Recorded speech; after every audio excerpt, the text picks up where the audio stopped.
A Isabel Mega vem contar pra gente que um dos acordos previstos com a China, entre Brasil e China, porque a gente vai tratando de tudo ao mesmo tempo, tá? É a comitiva, os contornos da comitiva, o cenário Estados Unidos-China, aí o que o Brasil assina com a China. Um dos acordos previstos com a China é a assinatura de parcerias sobre fertilizantes. E aí a gente chega também na galera do agro, que muitas vezes, só para piorar, né, Isabel Mega, essa sopa que a gente está fazendo aqui, a galera do agro que vota num pessoal bem oposto a Lula. Mas Lula está lá fazendo acordos que vão beneficiar a galera do agro. No fim, tá todo mundo no mesmo rolê, né, Mega?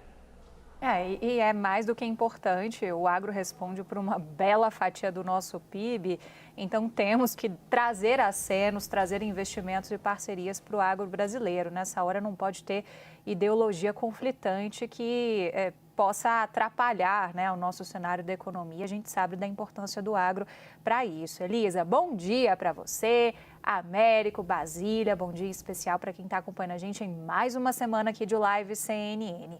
De fato, há muitas expectativas em torno desses acordos na área de energia e a questão dos fertilizantes conversa bastante com o Ministério de Minas e Energia, com o Ministério da Agricultura, Pecuária e Abastecimento. O ministro Carlos Fávaro se juntou à comitiva que já estava na China. O presidente Lula estava acompanhado de 2 ministros da área técnica e outros ministros embarcaram durante o final de semana para acompanhar nesse restante da agenda agora na China. Eles estavam na Rússia, acho que eu cheguei a falar China, mas eles estavam na Rússia e agora a comitiva se amplifica justamente por conta dessa expectativa de acordos que possam girar em torno de 27 bilhões de investimentos.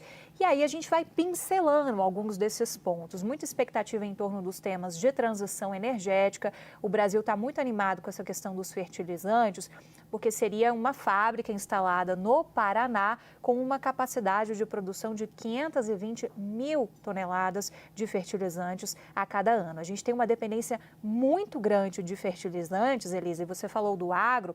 Nós no Brasil temos uma produção enorme de alimentos e a gente precisa de fertilizantes, mas a gente tem uma dependência muito grande do cenário externo, 87%, né? Então, é preciso também trabalhar mais nessa pauta no cenário interno, trazendo mais a presença de iniciativas do tipo por aqui, porque ajuda a gente a depender menos, de fato, do cenário externo. A Basília estava citando a guerra Rússia-Ucrânia, Américo também passou por esse tema, e quando a guerra estourou, uma das principais preocupações do então governo brasileiro era justamente com a questão dos fertilizantes, porque o mundo inteiro foi afetado, porque são 2 países que têm uma produção muito grande de fertilizantes.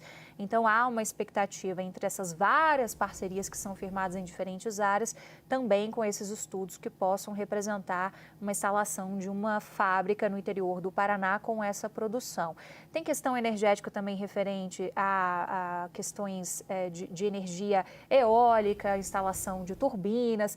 Tem uma lista aqui enorme e que passa por essas conversas todos, esses contatos todos, também com esses empresários chineses. Elisa, e enquanto vocês falavam, o Américo muito bem alinhado em seu terno, que a gente não sabe qual é a língua, qual é o idioma que o terno do Américo fala, mas eu estava me lembrando, e às vezes eu tenho até medo da minha memória, viu, Elisa, mas do presidente Michel Temer, lá em 2016, o Américo falava e eu ficava assim, gente, mas eu lembro que algum presidente comprou alguma coisa na China. Eu lembro de compra de sapato. Aí fui dar um Google aqui, a CNN Brasil não existia em 2016, então não dá para a gente recuperar a matéria na CNN Brasil, mas com matérias de outros colegas de outros veículos.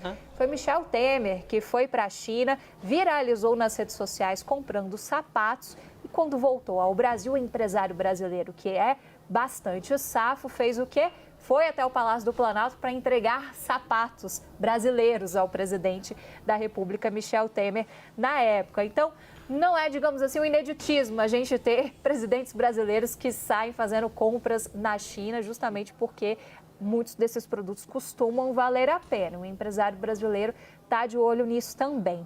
E, Elisa, queria só pontuar, a gente estava acompanhando agora há pouco no Novo Dia também, esse primeiro discurso do presidente Lula, com uma crítica muito enfática, e o Américo, claro que está em loco, pode comentar com mais profundidade para a gente, em relação a Donald Trump, né? Ele sobe sobe bastante o tom sobre esse protecionismo, faz uma defesa muito enfática do multilateralismo e passeia por temas que, para mim, ele não está falando necessariamente para o público chinês, mas está falando para nós aqui no Brasil, de olho na audiência brasileira também, porque ele faz uma espécie de paralelo entre os chineses e os brasileiros em relação à redução da pobreza, em relação a investimentos à educação, traçando ali um comparativo entre um e outro, falando também para o público interno aqui no Brasil.